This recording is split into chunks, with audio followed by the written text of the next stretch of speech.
So today we are going to study plane of symmetry. Last class में हम लोगों ने क्या पढ़ा था? लास्ट क्लास में हम लोगों ने पढ़ा था axis of symmetry. Okay, last class में सिमिट्री में मैंने आपको क्या बताया था? एक्सिस ऑफ सिमिट्री बताया था, जिसमें कि एक्स वाई जेड एक्सिस क्या है. ठीक है, ये सब मैंने आपको एक्सप्लेन किया था लास्ट क्लास में.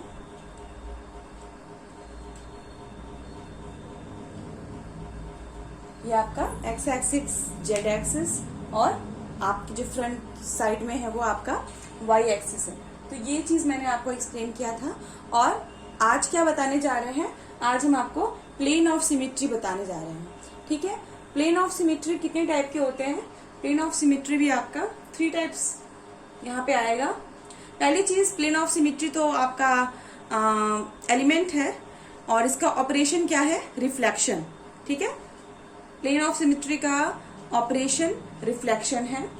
ओके, एक एग्जांपल देके हम आपको ये समझाते हैं.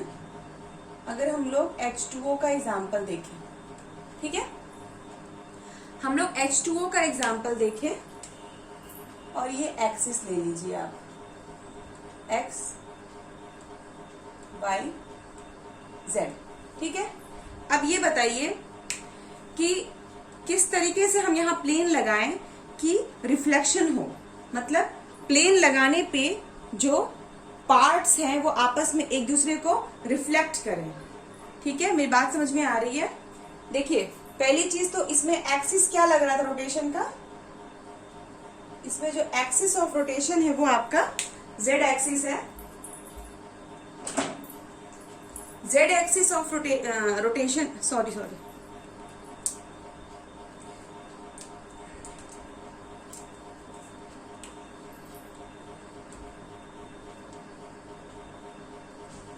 जेड एक्सिस ऑफ रोटेशन है इसमें.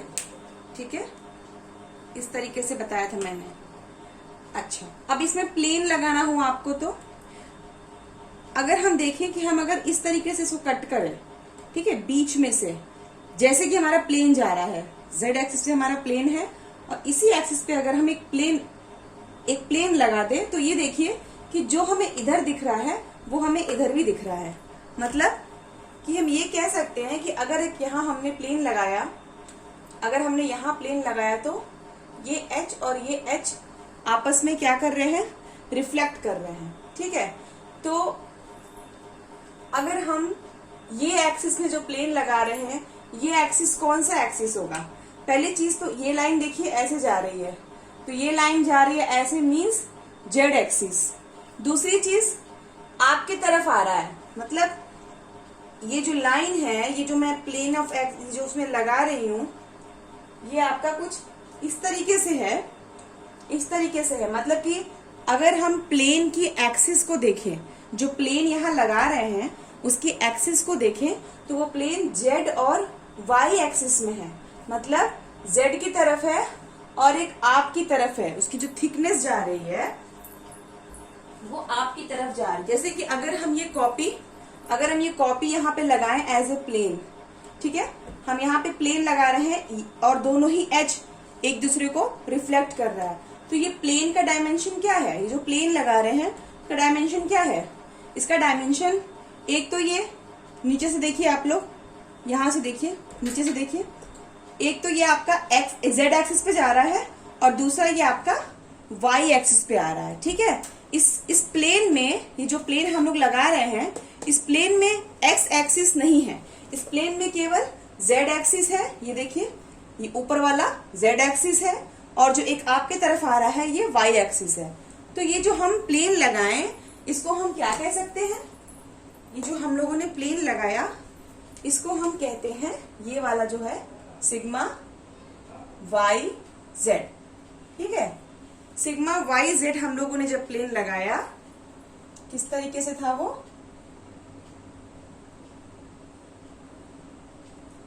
इस तरीके से प्लेन है सिग्मा वाई जेड आपका. ठीक है,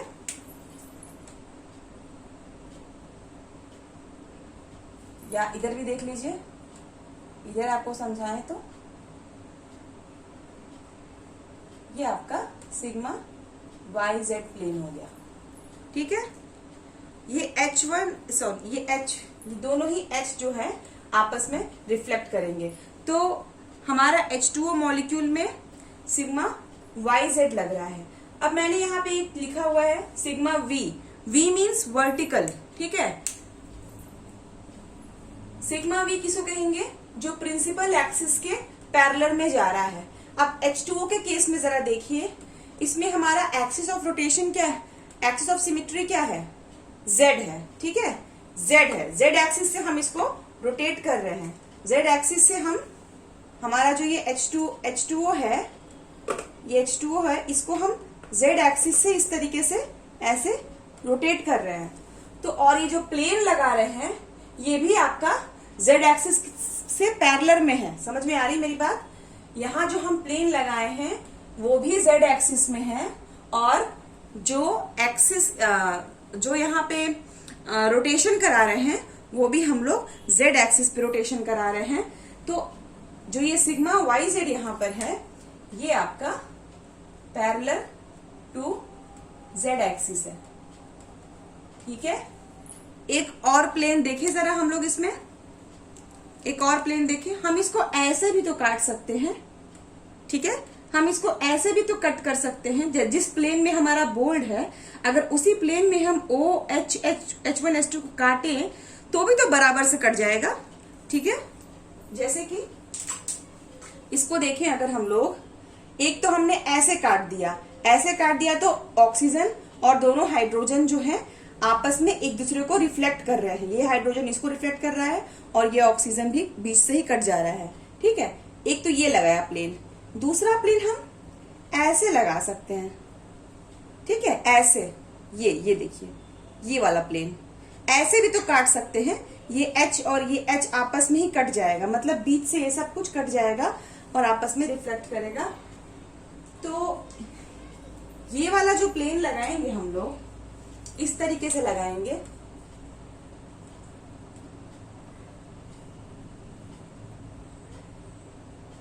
ठीक है। इस तरीके से प्लेन लगाएंगे, ठीक है। एक प्लेन हमने ये वाली लगा दी। तो ये वाली प्लेन कौन सी है? देखिए, पहली चीज इसके एक्सिस देखिए, एक तो ये एक्स एक्सिस में है और दूसरा ये जेड एक्सिस में है। तो इसको हम क्या बोलेंगे?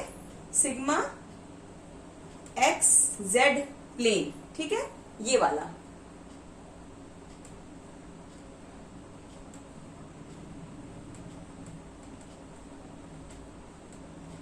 ठीक है, सिग्मा एक्स जेड प्लेन।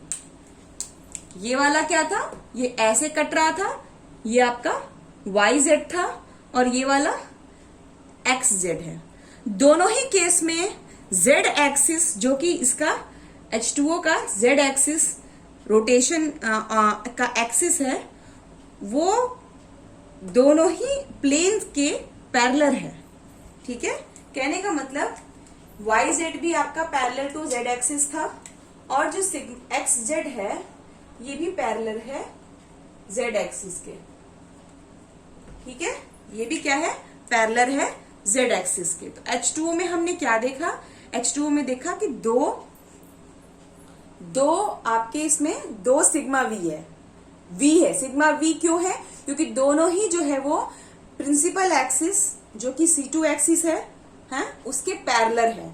कौन कौन से दोनों प्लेन यहाँ लग रहे हैं? प्लेन मैंने एक्सप्लेन किया यहाँ पे, एक तो YZ प्लेन लग रहा है और एक XZ प्लेन लग रहा है। दोनों ही लेकिन Z एक्सिस के क्या है? पैरेलल है। तो पैरेलल है इसका मतलब कि सिग्मा वी है। अगर ये आपका Z एक्सिस है जो ऊपर की ओर जा रहा है, ये आपका Z एक्सिस है, अगर इसके परपेंडिकुलर कोई प्लेन लगता, माने कि Z एक्सिस को काटने वाला कोई प्लेन लगता, अब उसके परपेंडिकुलर पे कोई प्लेन लगता, तो वो आपका सिग्मा H हो जाता। ठीक है, लेकिन इस केस में दोनों ही आपके Z एक्सिस के पैरेलल जा रहे हैं, इसलिए ये दोनों ही क्या हुए? Sigma we. तो H2O में हमको 2 सिग्मा वी मिलता है, उसको हम लोग इस तरीके से लिख सकते हैं। इन H2O क्या मिला हमको? 2 सिग्मा वी। अच्छा, अब इस जगह पे थोड़ा सा हम आपको देखिए पॉइंट ग्रुप भी निकालना हमें सीखना है। जैसे कि CnVCnH, ठीक है। ये क्या है, ये पॉइंट ग्रुप्स निकालने का फॉर्मूला है, जिसमें N क्या है, N आपका कुछ भी हो सकता है, 2, 3, 4, ठीक है, 5, 6 जो भी है। अच्छा, H2O में हम अब यहाँ पे C क्या दर्शाता है, C आपका एक्सिस ऑफ सिमिट्री दिखाता है, Cn, जो कि मैंने आपको बताया है। तो H2O में क्या होता है, H2O में हम लोग देखते हैं कि वहां पे C2 है, ठीक है, और कोई एक्सिस इसमें नहीं है, वो हमने पिछली क्लास में चेक किया था कि X, Y, Z कोई भी एक्सिस इसमें नहीं है, और C2 ही है, C4 या फिर C3, C6 कोई एक्सिस इसमें दूसरा नहीं है, तो इसमें केवल क्या है, C2 है। अच्छा, तो C2 है प्लस इसमें 2 सिग्मा V है, यानी कि 2 प्लेन ऑफ सिमिट्री है। तो इसको हम लोग कह सकते हैं, जस्ट अ मिनट,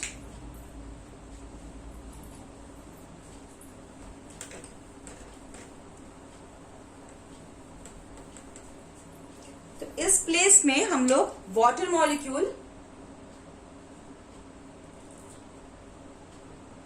H2O के लिए कह सकते हैं कि जो इसका पॉइंट ग्रुप है,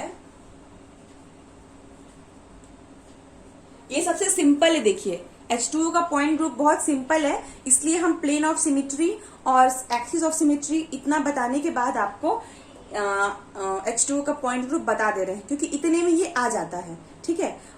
और भी जैसे कि सेंटर ऑफ इन्वर्जन हुआ, इम्प्रॉपर एक्सिस ऑफ रोटेशन हुआ, ठीक है, मोर देन प्रिंसिपल एक्सिस जिसमें हो, माने प्रिंसिपल भी हो और सब्सिडियरी एक्सिस भी हो, उनका थोड़ा सा टिपिकल हो जाता है पॉइंट ग्रुप, लेकिन कठिन नहीं है, वो भी बहुत इजी है। लेकिन अभी तक जितना जाने हैं आप लोग, तो उसमें ये निकल जाएगा, इसलिए मैं इसे आपको समझा रही हूँ, ठीक है। तो जैसे कि इसका मैंने क्या बताया आपको, पॉइंट ग्रुप, यहाँ पे हम लोग C2V लिख सकते हैं, ठीक है, C2V लिख सकते हैं। इसके एलिमेंट ऑफ सिमेट्री क्या क्या लिखेंगे हम लोग, C21, C22 होता है ना, मैंने बताया था कि अगर C2 है तो दो रोटेशन करवाएंगे, 2 उसमें ऑपरेशन करवाएंगे, C21 और CT2। अब जब CT2 माने दोनों जब इक्वल हो जाएगा, तो इसको हम क्या कहेंगे, E यानी कि आइडेंटिटी। कहा मैंने पिछले क्लास में बताया था कि जब C22 है तो पहला ऑपरेशन हमने C21 कराया, फर्स्ट राउंड रोटेशन कराया, सेकेंड टाइम रोटेशन कराया, तो क्या हुआ, हमको आइडेंटिटी मिल गया, ठीक है।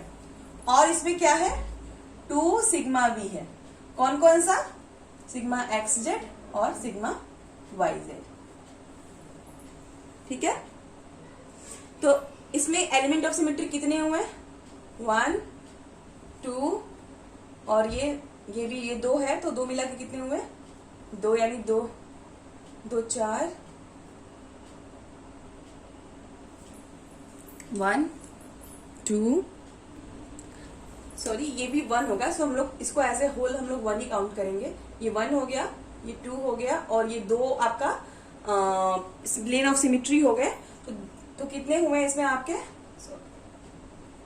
2 3 4, टोटल एलिमेंट ऑफ सिमिट्री कितने हुए, 4। C2V में टोटल एलिमेंट ऑफ सिमिट्री कितने हुए, 4, ठीक है। तो H2O का आपको समझ में आना चाहिए, ये बहुत सिंपल है, और H2O जब समझ जाएंगे तो ही आप इसके आगे और कॉम्प्लेक्स वाले प्रॉब्लम सॉल्व कर पाएंगे, ठीक है। तो H2O का पॉइंट ग्रुप C2V है। हम लोग को करना क्या होता है, मैंने बताया था लास्ट क्लास में, सबसे पहले हम एक्सिस ढूंढते हैं, ठीक है। पहले हम लोग स्ट्रक्चर देखते हैं कि मतलब हम लोग को इसमें हाइब्रिडाइजेशन आना चाहिए कि कौन से मॉलिक्यूल का क्या हाइब्रिडाइजेशन है, कैसे उसका शेप निकाल सकते हैं, ठीक है। बेंट स्ट्रक्चर है या फिर टी शेप स्ट्रक्चर है या बाई पिरामिडल स्ट्रक्चर है, ठीक है। तो स्ट्रक्चर हमको पता होना चाहिए, तभी हम इसको सॉल्व कर पाएंगे। जैसा स्ट्रक्चर हमको दिख रहा है, ठीक है, जैसा स्ट्रक्चर हमको दिख रहा है उसी हिसाब से उसमें हम देखेंगे कि रोटेशन करा के कितना डिग्री पे कितना रोटेट कराएं, 180 कराएं कि 90 कराएं कि 120 कराएं, ठीक है, कितने एंगल पे हम उसको रोटेट कराएं कि हमको उसी तरीके का इक्विवेलेंट स्ट्रक्चर मिल जाए। जैसे कि मैंने बताया, इसमें H2O में हम क्या कराएंगे, 180 डिग्री कराएंगे, 180 कराएंगे तो वो क्या हो गया आपका, C2 हो गया। अब C2 है तो 2 टाइम वो जाएगा, C2 1 जाएगा, फिर C2 2 जाएगा। सेकेंड टाइम में हमको आइडेंटिटी मतलब बिल्कुल आइडेंटिकल जहां से शुरू किए थे वो स्ट्रक्चर मिल जाएगा, ठीक है। इसी तरीके से हमारा अमोनिया मैंने बताया था, अमोनिया NH3, वो आपका इस तरीके से मतलब पिरामिड स्ट्रक्चर था, जिसमें कि हमको दिखता है, देखने से लगता है कि ये 120 डिग्री का डिफरेंस है इसमें। और अगर हम इसको 120 डिग्री पे रोटेट करेंगे, वो भी इस एक्सिस में, माने कि Z एक्सिस में, तो वो हमको वापस से इक्विवेलेंट स्ट्रक्चर दिखेगा। ठीक है, तो उसमें क्या था, उसमें C3 एक्सिस था और कोई उसमें एक्सिस नहीं था। अभी हम आपको सिंपल ही बताएंगे जिसमें कि केवल सिंगल एक्सिस हो। ठीक है, तो पहले हम उसका एक्सिस ढूंढते हैं। फिर एक बात यहां बता देती हूँ, फॉर्मूला होता है, देखिए यहाँ पे फॉर्मूला क्या होता है, जैसे कि CNV है ना, तो टोटल यहाँ पे टोटल एलिमेंट्स ऑफ सिमिट्री जो निकलेंगे, टोटल एलिमेंट ऑफ सिमिट्री वो क्या होता है, 2 into n होता है। यानी कि अगर हमारा n अगर 2 है तो कितना आ जाएगा, 4। n अगर 3 है तो कितना आ जाएगा, 6। बात समझ में आ रही है? मतलब कहने का कि अगर CNV में n 2 है यानी कि C2V है, अगर C2V है जैसे कि यहां देखेंगे, तो उसमें टोटल एलिमेंट ऑफ सिमिट्री कितनी होनी चाहिए, 2 into 2 हो जाएगा 4। और हमने यहाँ पे चेक भी कर लिया। ठीक है, एक ये हो गया, ये 2 हो गया और ये 2 यानी कि 4, कुल 4 हो गए। तो इस तरीके से हम चेक भी कर सकते हैं। ठीक है, इस तरीके से हम चेक भी कर सकते हैं कि जितने हमने एलिमेंट्स बताए हैं वो सही है या गलत है, इतने ही होनी चाहिए या और कम या और ज्यादा। ठीक है, और एक चीज बता दूं मैं आपको यहाँ पे, जैसे कि यहाँ पे और भी क्या फॉर्मूले होते हैं, इसको मैं रब कर दे रही हूं।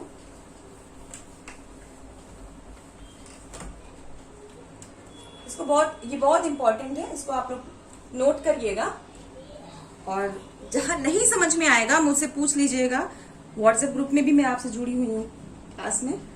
तो देखिए, अगर यहाँ पे n = 3 हो जाएगा तो ये आपका कितने एलिमेंट ऑफ सिमेट्री देगा, 6। एक बार हम C2V का एग्जांपल लेते हैं, देखिए कैसे करते हैं इसको। C2V है अगर, तो एक तो ये हो गया, फिर एक आइडेंटिटी हो गई और 2 सिग्मा V। तो अगर सिग्मा V प्रेजेंट है, मतलब अगर वर्टिकल प्लेन प्रेजेंट है, ठीक है, तो वो कितना हो जाता है, उसका भी देखिए फॉर्मूला है। CNV = आपका हो जाएगा, जो भी आपका है, ये CN1 हो गया और CN ऊपर n, मतलब 1 से लेके n तक इसका ऑपरेशन कराना होगा जितना आपका n है, और n सिग्मा V। तो ये आपका बहुत आसान है। आपको प्लेन ऑफ सिमिट्री में ये ढूंढने की जरूरत नहीं है कि अच्छा एग्जैक्ट पर भी है कि इस पर भी है, बस आप इतना देख लीजिए उसमें कोई भी एक सिग्मा V प्रेजेंट है कि नहीं। ठीक है, अगर एक भी सिग्मा V प्रेजेंट है, इसका मतलब उसमें n सिग्मा V होगा ही होगा। मेरी बात यहां समझ में आ रही है? बहुत इंपॉर्टेंट फॉर्मूला है ये, बहुत इंपॉर्टेंट ट्रिक भी है समझने के लिए, पॉइंट ग्रुप के लिए। एक भी सिग्मा V अगर हमको अपने मॉलिक्यूल में दिख रहा है, जैसे H2O में एक हमको दिख रहा है, ये वाला, ये दिख रहा है ना हम कि ये एक सिग्मा V है जिससे कि हम इसको कट कर रहे हैं, तो इसका मतलब, और यहाँ पे क्या है, C2 है, 2 मतलब n की वैल्यू यहाँ पे क्या है, 2 है। एक सिग्मा V है, इसका मतलब ऑटोमेटिकली वहां पे n सिग्मा V अवेलेबल हो जाएगा, मतलब कि वो 2 सिग्मा V होगा। तो जैसे कि यहाँ लिखा है C2V है, मतलब C2 1 हो गया, दूसरा आइडेंटिटी हो गया, आइडेंटिटी बोले या इसको हम C2 2 बोले। ठीक है, और 2 सिग्मा V मिल गया, तो 2 3 4, टोटल एलिमेंट ऑफ सिमेट्री कितनी हुई, 4, जो कि मैंने यहां बताया था, जितना n होता है उसमें इंटू 2 कर दो तो 4 आ गया। तो ये आपका H2O का पूरा केस हो गया। और ये जनरल फॉर्मूला है CNV, किसी भी नॉर्मल CNV के लिए। देखिए, अगर CNV फॉर्मूली है तो उसमें सिग्मा V n होगा ही होगा। ठीक है, अभी तो हम आपको NV ही बताते हैं। ठीक है, प्लेन ऑफ सिमेट्री क्योंकि पढ़ा रहे हैं, तो और एक्सिस ऑफ सिमेट्री पढ़ा चुके हैं, तो ऐसे मॉलिक्यूल जिसमें केवल प्लेन ऑफ सिमेट्री और एक्सिस ऑफ सिमेट्री से हम अगर पॉइंट ग्रुप बता पा रहे हैं, तो वो एग्जांपल मैं आपको यहाँ पे समझा देती हूँ। ठीक है, उसके बाद हम और आगे जाएंगे, सेंटर ऑफ इन्वर्जन पे जाएंगे और इम्प्रॉपर एक्सिस ऑफ रोटेशन पे जाएंगे। अच्छा, तो सबसे सिंपलेस्ट मॉलिक्यूल H2O मॉलिक्यूल मैंने बताया आपको एग्जाम्पल के साथ। अब यहाँ पे हम आपको नेक्स्ट अमोनिया का एग्जाम्पल देते हैं। ये हमारा अमोनिया है, ठीक है। अमोनिया में हम लोगों ने एक्सिस पढ़ा था, एक्सिस मैंने बताया था। ये आपका देखिए अमोनिया है, ठीक है, H1 H2 पीछे वाला H3। तो इसको देखने में क्या लगता है, ये यहाँ पे इन दोनों के बीच में लगता है जैसे कि 120 डिग्री का एंगल है, और इसको हम अगर 120 डिग्री रोटेट करेंगे इस तरीके से, ठीक है, इस तरीके से रोटेट करेंगे तो ये आपका ऐसे आएगा, ऐसे। इधर वाला यहां चला गया, पीछे वाला आगे आ गया, और यहाँ वाला पीछे चला गया। ये मैंने आपको बताया था लास्ट क्लास में। और इसमें एक्सिस कौन सा यूज हो रहा है, जेड एक्सिस यूज हो रहा है, ठीक है। इसमें एक्सिस कौन सा यूज हो रहा है,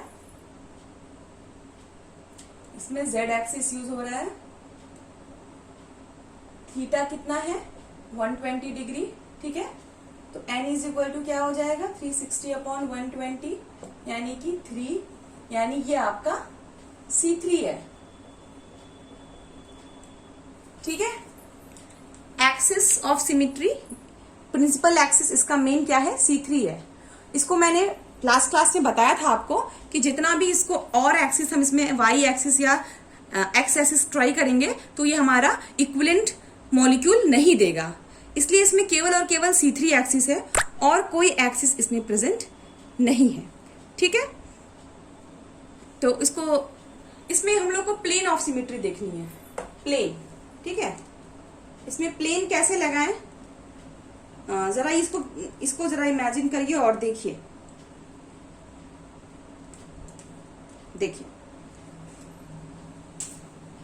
ये हमारा स्ट्रक्चर है, मॉलिक्यूल है,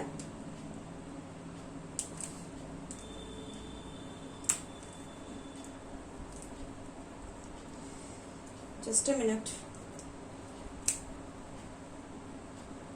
ठीक है। ये हमारा मॉलिक्यूल है इस तरीके से, है ना।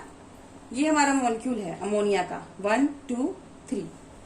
तो अगर इसको देखें हम लोग ध्यान से, ऐसे अगर प्लेन लगाएं, ऐसे मतलब सीधे इस तरीके से, क्या है इसका एक्सिस, क्या है प्लेन का, एक तो ये देखिए ऊपर की ओर जा रहा है, मतलब जेड एक्सिस है, और इसकी मोटाई देखिए ये आपकी ओर आ रहा है, इसका मतलब कि इसमें वाई एक्सिस भी है, मतलब ये जेड वाई एक्सिस है। अगर ऐसे हम लोग उसको बाइसेक्ट करें तो ये वाला हाइड्रोजन कट जाएगा, ठीक है, ये हाइड्रोजन बीचों बीच से कट जाएगा, और ये दोनों हाइड्रोजन आपस में क्या करेंगे, एक दूसरे को रिफ्लेक्ट करेंगे, और जो मिलेगा वो इक्विवेलेंट है, ये चीज मिल रहा है हमको इसमें, अगर हम ऐसे प्लेन लगाते हैं तो, ठीक है। मेरे कहने का मतलब, अगर हम इसमें जेड एक्सिस पे ही इस तरीके से प्लेन लगाते हैं,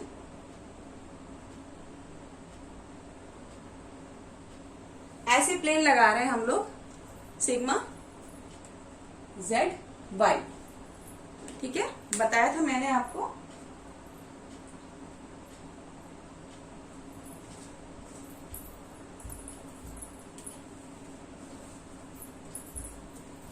अगर इस तरीके से इसको हमने यहां देखिए प्लेन लगाया अगर, तो प्लेन का एक्सिस क्या है, यहां से देखिए प्लेन का एक्सिस एक तो ऊपर गया जेड है, एक आपकी ओर आ रहा है तो वाई है, ये जेड वाई एक्सिस है। और इसको देखने से क्या लग रहा है कि पीछे वाला हाइड्रोजन तो पूरा का पूरा कट रहा है बीचों बीच से, और ये दोनों हाइड्रोजन H1 और H3 जो है वो आपस में एक दूसरे को रिफ्लेक्ट कर रहे हैं, तो सिग्मा जेड वाई लग रहा है।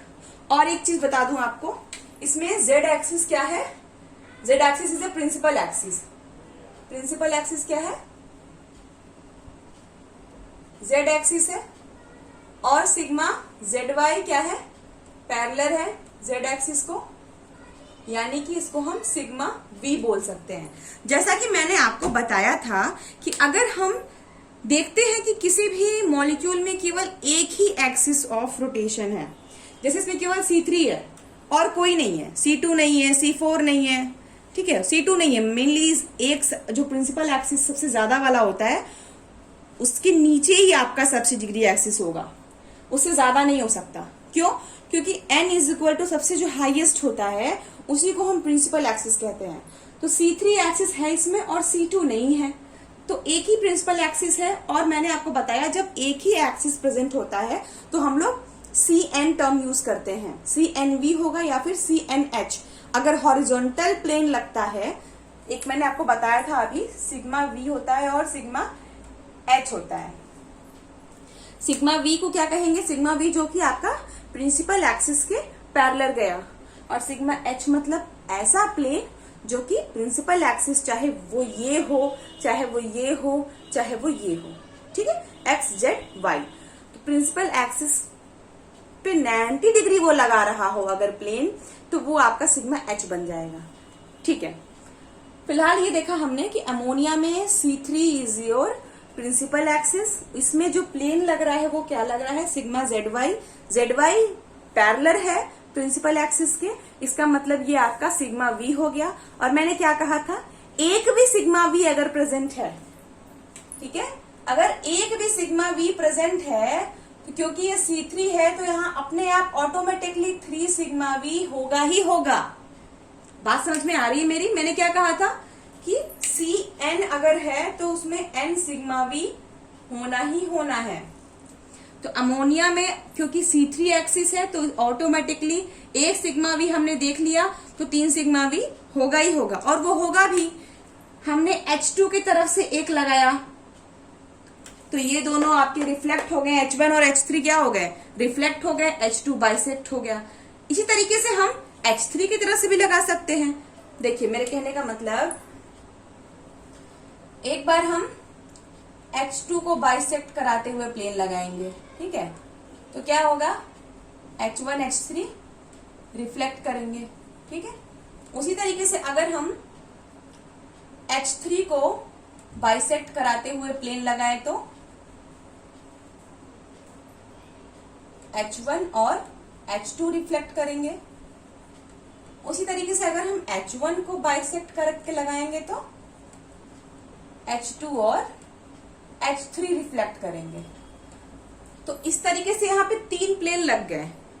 मैंने आपको जो यहाँ एग्जाम्पल दिया था, मैंने यहाँ पे एक एग्जाम्पल दिया था, ये देखिए, ये H1 है, ये H2 है, और ये पीछे वाला क्या है, H3 है। तो H3 को काटते हुए हमने एक प्लेन लगाया, ऐसे सीधे ऐसे काटा, जिसमें कि H3 आपका कट रहा है, ये दोनों नहीं कट रहे हैं, ये दोनों हाइड्रोजन एक दूसरे के रिफ्लेक्शन कर रहे हैं, मिरर इमेज बन जा रहे हैं, ठीक है, रिफ्लेक्ट कर रहे हैं एक दूसरे को। तो एक तो ऐसे लगा देंगे, उसी तरीके से हम यहां से भी लगा सकते हैं, एक प्लेन ऐसे लगा दो कि ये कटे और ये दोनों आपस में क्या करे, रिफ्लेक्ट हो, तो ऐसे भी प्लेन लग सकता है, ये दोनों रिफ्लेक्ट करेगा, ठीक है। तीसरा, ऐसा प्लेन लगाओ, इस तरीके से भी लगा सकते हैं, जिसमें कि ये दोनों रिफ्लेक्ट करेगा और ये वाला कट जाएगा। कहने का मतलब कि हर एक हाइड्रोजन की तरफ से अगर प्लेन लगाएंगे तो बाकी दूसरे हाइड्रोजन क्या करेंगे, रिफ्लेक्ट करेंगे, ठीक है। तो इतना मैं आपको समझाने के लिए ये सब बता रही थी। अदरवाइज ये क्लियर है कि अगर इसमें C3 एक्सिस है तो 3 सिग्मा भी अपने आप होने ही होने हैं। तो आप कह सकते हो कि अमोनिया का जो है पॉइंट ग्रुप, ठीक है, अमोनिया का पॉइंट ग्रुप क्या होता है, C3V होता है। अब देखिए C3V है तो इसके एलिमेंट ऑफ सिमिट्री कितने होंगे, एलिमेंट ऑफ सिमिट्री क्या क्या होंगे इसके, 3 × 2 यानी कि 6 होंगे। जरा कैलकुलेट करिए तो C3 1 हो गया, C3 2 हो गया, और तीसरा वाला C3 3 लिखो, चाहे उसको E लिख दो क्योंकि वो आपका आइडेंटिटी होता है, ठीक है। और क्या, 3 सिग्मा वी हो गए, तो 3 4 5 6, ये टोटल आपके कितने हो गए, 6 एलिमेंट ऑफ सिमिट्री। तो ये तो बहुत सिंपल था। एक C2V का एग्जांपल मैंने आपको बताया, एक C3V का एग्जांपल से मैंने आपको समझाया, प्लेन ऑफ सिमिट्री भी मैंने दिखा दी आपको। अभी तक वर्टिकल ही चल रहा है, अभी हॉरिजॉन्टल वाला पढ़ना है आप लोगों को, ठीक है, जिसमें कि हॉरिजॉन्टल प्लेन लगता है। एक एग्जांपल मैं आपको और देती हूँ C4 का, ठीक है, इसको रब कर देते हैं।